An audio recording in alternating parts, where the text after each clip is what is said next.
Good morning everyone welcome back to our channel और new blog. आशा करी सकले भीषण भीषण भालो आছেন, सुस्थ आছেন, आनंदे आছেন। আমরাও খুব ভালো আছি।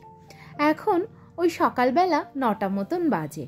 তো আদভিকের আজকের সকালে ক্রিকেট থাকে, যেহেতু সানডে করে ওর সকালেই ক্রিকেট থাকে, তাই ওকে ক্রিকেটে দিয়ে এখন বাড়ি ফিরছিলাম। দেখুন এই রাস্তাটা আপনারা আগেও দেখেছেন আমার ভিডিওতে। এটা হলো ইলেকট্রনিক সিটি নিউ টাউনের রোডটা। তো এদিকটা ভীষণ ভালো লাগে, সকালবেলার দিকটা ভীষণ গাছপালা একদম ভর্তি চারোদিকে। আর না ওর স্কুলের দিকটা যেরকম সেরকমই এদিকটাও খুব ঠান্ডা ভোরের দিকটা। তো যাই হোক, তো আমরা গিয়েছিলাম তো অনেকক্ষণ, ফিরতে ফিরতে 9টা বেজে গেছে। ওকে দিয়ে আমরা ফিরে আসছি, আবার পরে 12টার দিকে ওকে আনতে যাব। এখন বাড়ি ফিরে তাড়াতাড়ি একটু রান্না বসিয়ে দেবো, কারণ ওকে আবার আনতে যেতে হবে, তো সেই কারণে দেখি আজকের একটু ফিশ রান্না করব, সেটাই আপনাদের সাথে একবার শেয়ার করব ভাবলাম। তা দেখুন এদিকের গাছগুলো এত ভালো, এত সুন্দর করে সাজানো, না দেখলে যেন চোখটা পুরো জুড়িয়ে যায়, খুব ভাল লাগে ভোরের দিকটা। আমি তো বেশিরভাগ সময় বিকেলের দিকটাই আসি, কারণ ওর সোম থেকে শনি প্রতিদিনই বিকেলের দিকেই ক্রিকেট ক্লাস থাকে, আর সানডে শুধু সকালটা ক্রিকেট থাকে। যাকগে কি করা যাবে, আর ভালোই হয়েছে ওকে দিয়ে এখন ফিরি আস্তে আস্তে ধীরে ধীরে বাড়িতে, তারপর রান্না করব। তো বাড়ি ফিরে অনেকক্ষণ হয়ে গেছে। এখানে দেখুন এখন একটা কড়া বসিয়ে দিয়েছি।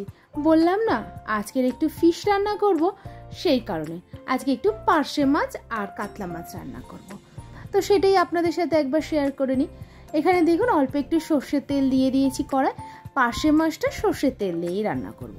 তো সর্ষের তেলটা একটু গরম হোক, তারপরে দিয়ে দেবো এর মধ্যে একটু কালো জিরে। দেখুন এই কালো জিরে একটু দিয়ে দিলাম। এবার কালো জিরেটা একটু তেলের সাথে একটু ভাজা ভাজা মতো হলে একটা সুন্দর স্মেল বেরোবে। সেই সময় তখন আমি না আগে থেকে বেগুন আর আলু কেটে ভালো করে ধুয়ে রেখেছি। তো বেগুন আলু দিয়েই করব। কালো জিরেটা কিছুক্ষণ ধরেই তেলের মধ্যে দেখুন নাড়াচাড়া করে নিচ্ছি। এবারে এটা বেশ ভালো করে একটু গরম হয়ে গেছে। এই সময় দেখুন বেগুন আগে থেকে কেটে রেখেছিলাম বললাম, ওটাই দিয়ে দিলাম।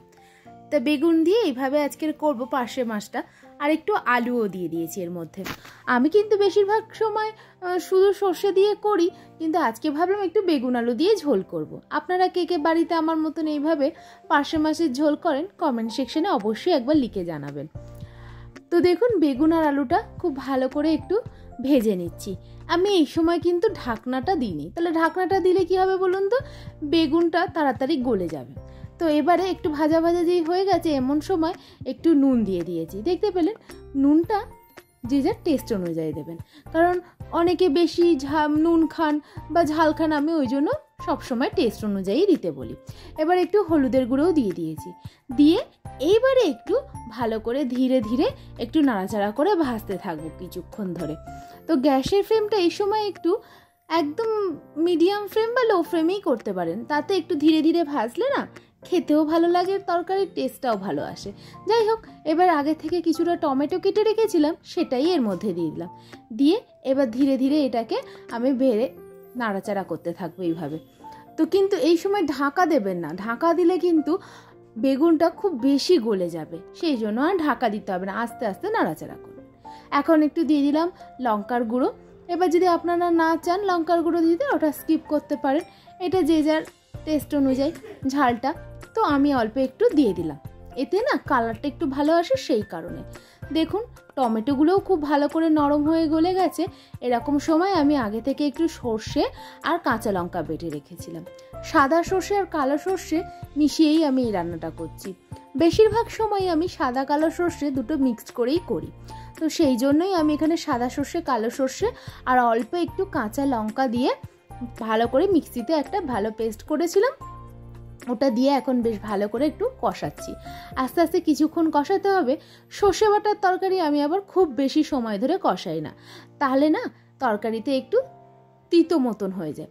সেই জন্য অল্প কিছুক্ষণ কষিয়ে আমি ওর মধ্যে জল দিয়ে দিয়েছি।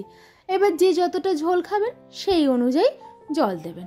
তো এবার জল দিয়ে তারপরে আমি একটু ঢাকা দিয়ে তরকারিটা মানে ফুটতে রেখে দেবো। কিছুক্ষণ ফুটবে আর আলুটাও সিদ্ধ হয়ে যাবে। তো দেখতে পাচ্ছেন এইভাবে জল দিয়ে আমি কিছুক্ষণ ঢাকা দিয়ে রেখে দিয়েছি। আর এরকম সময় আমি উপর থেকে কয়েকটা কাঁচা লঙ্কা দিচ্ছি, এটাও অপশনাল, যদি বেশি ঝাল না খান তাহলে আপনারা স্কিপ করতে পারেন। তরকারিটা সুন্দর করে ফুটে গেছে আর আলুগুলোও খুব ভালো করে সেদ্ধ হয়ে গেছে।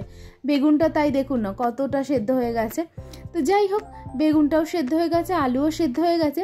আমি আগে থেকে কিছুটা পার্শে মাছ দেখুন ভেজে রেখেছিলাম, ওটাই এর মধ্যে অ্যাড করে দিচ্ছি। আমি মাছটা আলাদা করে ভেজে নিয়েছিলাম, কারণ যেই তেলে মাছ ভাজি সেই তেলে আমি তরকারিটা রান্না করি না, তাতে না টেস্টটা খুব একটা ভালো হয় না। ওই জন্য আমি আলাদা করে পার্শে মাছটা সাইডে ভেজে নিয়েছি আর অন্যদিকে তেল দিয়ে আবার বেগুন আলু দিয়ে ঝোলটা করলাম। তো এইবারে পার্শে মাছটা এর মধ্যে দিয়ে দিলাম। পার্শে মাছগুলো আমি এরকম সাইজের এনেছিলাম। আমি আবার খুব একটা বড় সাইজের পার্শে মাছ খেতে ভালোবাসি না, আমার খুব একটা ভালো লাগে না। মাছ আমি খাই ঠিকই, সব রকম মাছ আমিও খাই না, আর আদি তো খাইই না, ছেড়ে দিন, কৃষ্ণেন্দুও খায় না। তো সেই জন্য কিছু কিছু মাছই আমরা খাই। যাই হোক, এখন পার্শে মাছটা দিয়ে একটু ফুটিয়ে নেবো, আর দিয়ে দিয়েছি ওপর থেকে ফ্রেশ একটু ধনে পাতা। ধনে পাতাটা দিলে না পার্শে মাছের ঝোলে বা সর্ষে বাটার ঝোলে মানে টেস্টটা খুব ভালো আসে, সেই জন্য একটু ধনে পাতা কুচিও দিয়ে দিলাম। এবার কিছুক্ষণ এটাকে রেখে দেবো, তারপরেই রেডি হয়ে যাবে পার্শে মাছের ঝোল। তো আপনারা কিভাবে বানান বা আমার রেসিপিটা কীরকম লাগলো অবশ্যই একটা কমেন্ট সেকশনে লিখে জানাতে ভুলবেন না কিন্তু। তো যাই হোক, এখন দেখুন মাছগুলোও ঝোলের সাথে খুব ভালো করে ফুটে গেছে।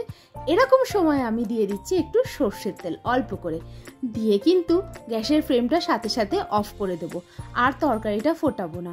আপনারা কখনো চাইলে বাড়িতে এইভাবে বানিয়ে ট্রাই করে দেখতে পারেন, তাতে না খেতে খুব ভালো হয়, টেস্টটাও ভালো আসে। পার্শে মাছের ঝোল রেডি। আর একটা দেখুন আমি এখানে কড়া নিয়ে নিয়েছি, ওর মধ্যে একটু তেল দিয়ে দিয়েছি। এবার বানাবো আমি কাতলা মাছের কালিয়া, একটু অন্যভাবে বানাবো, তাই ভাবলাম আমি আপনাদের সাথে একবার শেয়ার করে নিই। আপনারা তো সকলেই হয়তো বাড়িতে বানাতে জানেন কাতলা মাছের কালিয়া, আমিও বানাই অনেক রকমভাবে, এটা তার মধ্যে একটা অন্যরকম। চলুন, এটা এবার বানানোর জন্য আমি এখানে কিছুটা গোটা গরম মশলা ফোড়ন দিয়েছি, মানে ওই ডালচিনি, লবঙ্গ, ছোট এলাচ, একটু সাহা জিরে, দেখুন এটা কিন্তু নর্মাল জিরে নয়, এটা হলো সাহা জিরে, একটু সাহা জিরে ফোড়ন দিয়ে নিয়েছি। এবার তেলের মধ্যে দিয়ে কিছুক্ষণ নাড়াচাড়া করছি, তার মধ্যে দিয়ে দেবো একটু তেজপাতা। তো এগুলো দিয়ে দিলে, দেওয়ার পরে একটু কিছুক্ষণ ধরে এটা নাড়াচাড়া করবেন, তাহলে কি হবে জানেন তো, একটা খুব সুন্দর একটা স্মেল বেরোবে। তারপরে এর মধ্যে আমি আগে থেকে কিছুটা পেঁয়াজ কেটে রেখেছি, সেটাই এর মধ্যে আমি অ্যাড করে দিচ্ছি। দেখতে পাচ্ছেন কিছুটা পেঁয়াজ আমি এইভাবে কেটে রেখেছি। তো আজকের আমি আর পেঁয়াজ বাটা ইউজ করব না, পেঁয়াজের পেস্ট দেবো না, শুধু পেঁয়াজের কুচিটাই দেবো। তো দেখুন পেঁয়াজটা এইভাবে দিয়ে দিয়েছি, দিয়ে বেশ কিছুক্ষণ ধরে একটু নাড়াচাড়া করে ভেজে নেব। তো চলুন এটা কিছুক্ষণ ধরে ভাজি। তো পেঁয়াজটা বেশ ভাজা হয়ে গেছে, দেখুন আমি এতটাই ভেজেছি, এর থেকে বেশি আর লাল করে ভাজতে হবে না, এতটা ভাজলেই হবে। এবার এরকম সময় আমি দেখুন ভালো করে ভাজা হয়ে গিয়েছে, এরকমভাবে আমি ধীরে ধীরে একটু ভালো করে ভেজে নিয়েছি। হাতে একটু সময় নিয়ে ভাজতে হবে, তাহলেও হুড়ো করলে কিন্তু হবে না। চলুন এরকম সময় আমি দিয়ে দিচ্ছি আদা বাটা আর রসুন বাটা। যাই হোক, আদা রসুন বাটা দিয়ে ভালো করে একটু কষাতে হবে। আমি আপনাদেরকে আগেও একবার বলেছিলাম, পেঁয়াজ ভাজার মধ্যেই আদা রসুন বাটা দিলে না পেঁয়াজটা একটু তাড়াতাড়ি নরম হয়ে যায়। তো আমি সেটাই চেষ্টা করি, পেঁয়াজ যখন এইভাবে ভাজছি, ভাজা হয়ে গেলে তার উপরে আদা রসুন বাটাটা দিয়ে দেওয়ার, তাহলে কি হয় জানেন তো, পেঁয়াজটা খুব তাড়াতাড়ি চটজলদি নরমও হয়ে যায়। তো চলুন এইভাবে কিছুক্ষণ ধরে একটু ধীরে ধীরে কষিয়ে নিই, আদা রসুনের গন্ধটা যতক্ষণ না কেটে যায়, কারণ আদা রসুনের গন্ধটা না কাটলে তো ভালো লাগে না। এবার দেখুন আমি একটু দিচ্ছি হলুদের গুঁড়ো, আমি কিন্তু আগে হলুদের গুঁড়ো বা নুন কিছুই দিইনি, এমন সময় আমি এখন হলুদের গুঁড়ো আর নুনটা দিয়ে দিলাম। দিয়ে এবারে এর সাথে একসাথে ভালো করে সুন্দর করে একটু নাড়িয়ে চাড়িয়ে কষাতে থাকবো। রান্নার কি বলুন তো, কষানোটাই হচ্ছে মেন। আপনি সেই ভেজ রান্নাই করুন না কেন আর নন ভেজ ফিশ যাই করুন না কেন, আমার তো সেটাই মনে হয়। যাই হোক, এবার ধীরে ধীরে কষানোর পরে আমি এর মধ্যে কিছুটা টমেটো কেটে রেখেছিলাম আগে থেকে, সেটাও অ্যাড করে দিলাম। তো দেখতে পাচ্ছেন টমেটোগুলো আমি কেটে রেখেছিলাম এইভাবে, সেটা এখানে আমি অ্যাড করে দিয়েছি। এবারে এর মধ্যে আমি দিয়ে দিলাম একটু জিরের গুঁড়ো, একটু লঙ্কার গুঁড়ো, আমি মাছে কিন্তু মাঝে সাঝে জিরের গুঁড়ো দিয়ে থাকি। তো যাই হোক, জিরের গুঁড়ো এখন দিয়ে দিয়েছি, এখন দিলাম ধনের গুঁড়ো। এগুলো সবই আমার ঘরে করে রাখা পাউডার, তো নিজের হাতেই আমি বানাই। তো যাই হোক, এইভাবে একটু কষাতে থাকি কিছুক্ষণ, কারণ মশলাগুলো ভালো করে একসাথে খুব সুন্দর করে কষাতে হবে যতক্ষণ, টমেটোগুলোও তার সাথে, কারণ যতক্ষণ না নরম হয়ে যায় টমেটোগুলো, একটু ভালো করে ধীরে ধীরে এইভাবে নাড়িয়ে চাড়িয়ে কষাতে থাকবেন। আচ্ছা, আমার ভিডিওগুলো কীরকম লাগছে একবার কমেন্ট সেকশনে লিখে জানাবেন। আর যদি ভালো লেগে থাকে তাহলে একটা লাইক, শেয়ার, সাবস্ক্রাইব করতে ভুলবেন না কিন্তু। চলুন, দেখতে পাচ্ছেন এই সময় আমি দিয়ে দিলাম কিছুটা ধনেপাতা কুচি। এবারে ধনেপাতাটা কেন এই সময় দিলাম জানেন তো? কিছু কিছু রান্নায় আমি এরকম সময়, কষানোর সময় একটু ধনেপাতা দিয়ে দিই, তাতে কি হয়, টেস্টটা একটু অন্যরকম হয়। বাট অনেক সময় আপনারা বলতে পারেন আমরা তো তরকারির শেষে দিই। হ্যাঁ, আমিও তরকারির শেষে দিই ঠিকই, কিন্তু এই কষানোর সময় একটু ধনেপাতা দিলে টেস্টটা একটু অন্যরকম হয়। কোনো সময় বাড়িতে ট্রাই করে দেখতে পারেন। তো এখন দেখুন বেশ ভালো করে একটু তেল ছেড়ে গিয়েছে মশলাগুলো থেকে, কারণ আমি অনেকক্ষণ ধরে কষাচ্ছি। তো এরকম সময় আমি দিচ্ছি এবার একটু কাসুরি মেথি। তো বললাম না একটু অন্য ধরনের করব, সেই জন্যে যখন এটা পুরো কষানো হয়ে গেছে এই সময় আমি এর মধ্যে কিছুটা কাসুরি মেথিও অ্যাড করে দিলাম। কাসুরি মেথি দিয়ে একটু ভালো করে কষাবো। এই কাসুরি মেথি দিলেই না মাছের এই গ্রেভিটার টেস্টটা পুরো অন্যরকম হয়, মানে তরকারির টেস্টটাই চেঞ্জ হয়ে যায়। আমি অনেক রকমভাবেই কাতলা মাছের কালিয়া বানিয়ে থাকি, বাট এটা একটু অন্যরকম, যেহেতু এর মধ্যে কাসুরি মেথি, ধনে পাতা একসাথে দিয়ে এইভাবে সুন্দর করে কষাতে থাকে, সেই জন্য এর স্মেল আর টেস্ট দুটোই একটু অন্য ধরনের হয়। কখনো বাড়িতে একবার ট্রাই করে দেখতে পারেন। এই সময় একটু আমি দিয়ে দিলাম গরম জল। এবার জলটা দেওয়ার পরে কিছুক্ষণ এটাকে একটু ফুটতে ছেড়ে দেবো। তারপর যেই তরকারিটা ফুটে যাবে, আমি কাতলা মাছগুলোও আগে থেকে ভেজে রেখে দিয়েছি, ওগুলো এর মধ্যে দিয়ে দেবো। রবিবার তো, আজকের আর চিকেন বা মাটন কিছুই আনিনি, আজকের ফিশই বানাচ্ছি, তাই ভাবলাম আপনাদের সাথে একবার শেয়ার করি ফিশের রেসিপিটা। তো দেখুন কাতলা মাছগুলো আমি আগে থেকে এইভাবে ভেজে রেখেছিলাম, ওটাই এখানে আমি অ্যাড করে দিচ্ছি। তো এটা দিয়ে কিছুক্ষণ আমি একটু ঢাকা দিয়ে রান্না করব, কারণ মাছের মধ্যে এই মশলাগুলো, এই গ্রেভির এটা পুরো ঢুকে যাবে, নুন টুন ঝাল টাল ভালো করে ঢুকে গেলে তারপরেই রান্নাটা রেডি হয়ে যাবে। তো ওই একটু ঢাকা দিয়ে কিছুক্ষণ রেখে দিই, তারপরে আপনাদেরকে দেখাচ্ছি কীরকম হলো, কারণ মাছগুলোকে দিয়েও তো একটু ভিজতে সময় দিতে হবে, নইলে মাছের মধ্যে টেস্টটা সেইভাবে আসে না।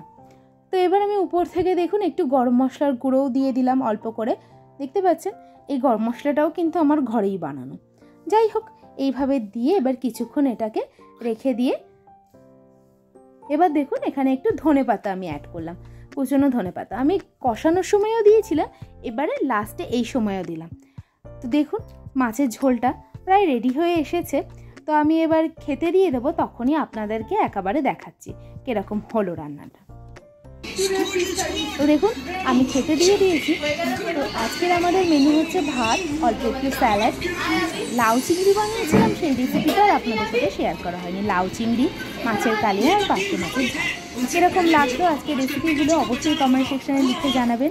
আর যদি ভালো লেগে থাকে ছেড়ে যাওয়ার আগে একটা লাইক, শেয়ার, সাবস্ক্রাইব করতে ভুলবেন না কিন্তু। সকলে ভীষণ ভীষণ ভালো থাকবেন, আনন্দে থাকবেন, সুস্থ থাকবেন। বাই বাই, দেখা হবে আবার একটা নতুন ভিডিওতে।